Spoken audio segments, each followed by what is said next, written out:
So today in our culture series, I just want to hit on one of our values at Alluring Glass is to be a Foxhole tribe. That's one of our core values. Probably the most important is to be a Foxhole tribe, where I feel like my staff is in my foxhole and they conversely feel like I'm in their foxhole.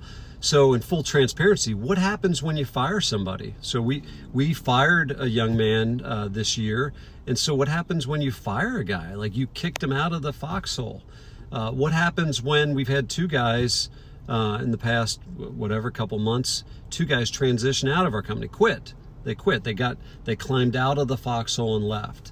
And so how do you navigate that? Like, if one of your core values is like loyalty and commitment, what happens when you get to the point, Jerry, when you fire somebody? And when you get to the point where when a guy leaves, a guy or a gal leaves, like, how does that shake the values? And I think the reality is that your values are fluid, right? These are like their core values, but they're still fluid, they're moving. And there's seasons where I may do things, or the company might do things that might not make people feel as safe.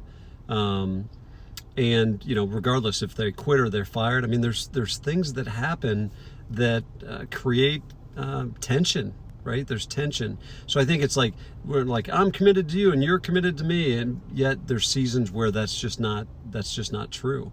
And so we got to navigate that. It's hard. I mean, that's the reality, is that those are difficult seasons to navigate, and yet that's, as leaders and owners, that's what we signed up for. That's why you have strong shoulders, is because you can support that tension, that weight.